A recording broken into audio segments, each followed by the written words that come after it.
Alright, hello everyone. Here we're back for another Golf Clash tutorial video for you guys. Tour 11. Just going to let this scroll out a little bit, see how it ends up.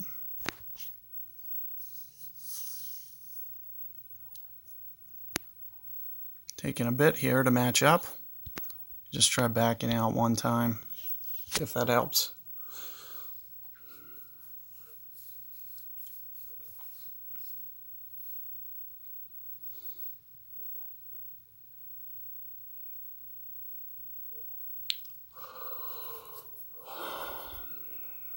Here we go, Santa Ventura Hole 3, par 5. I believe this is the old hole that was redesigned that we'll have to do here. And this is kind of a perfect wind for, just really covering your bases so you can kind of see kind of the bare minimum. This is also, going to give you a clear indicator, from this third tee box as to what you're going to kind of be able to do with a Thor hammer. What I'm going to recommend is that you guys just try to hit it. I can kind of point to it right in here. Don't try to bend this corner with a wind like this.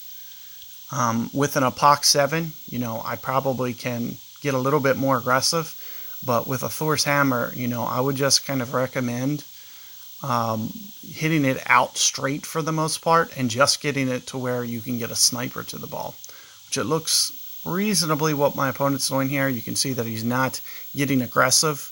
That's exactly what I would suggest doing from the third tee with a headwind case here.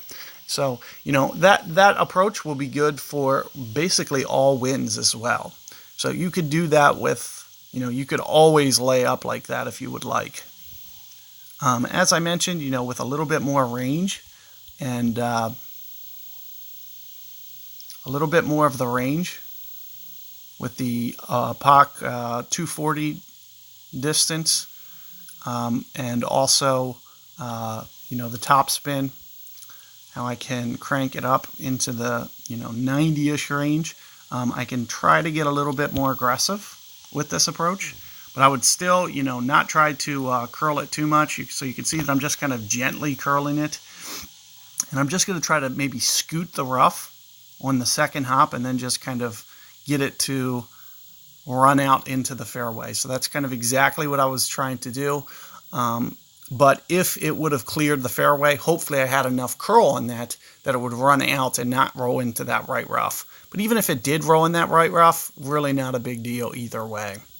But let's just see, in terms of what I was doing, I was probably using a +10 elevation. I forget what the wind was, but if you want to know, I was probably going about 7 rings there, which, is basically a full max power shot.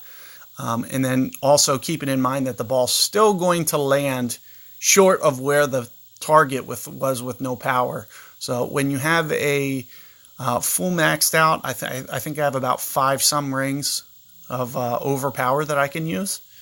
So at 7 rings, it's landing even shorter than, my max power line there before even extending. So you got to anticipate that as your land zone and just, always be kind of thinking about that. For this shot here, I usually don't use elevation.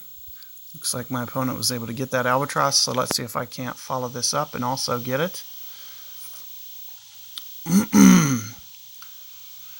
What I don't like about this hole is, the hilly fairway and bumps to the contour.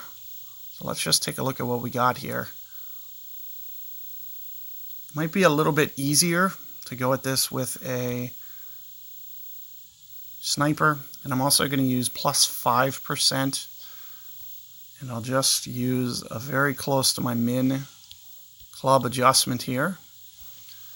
Now what this should hopefully help me do is to have a little bit more control, ball control, and I'm getting a little tight on time here.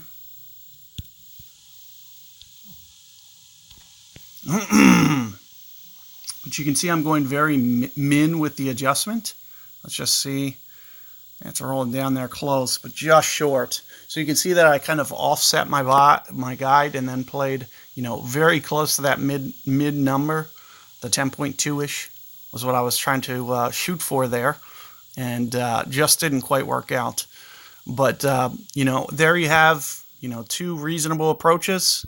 It should give you a clear indicator of what you're trying to do for that par 5. And as I mentioned, you can always play for that sniper shot if you want, and it will be very consistent for you, giving you a good run out chance, and keeps you in the fairway off the tee. So it is a very smart approach to just kind of almost having that wind is a blessing, because it just kind of gets you from doing anything crazy and potentially driving it into the rough. So keep that in mind, and good luck. Catch you guys on the next one.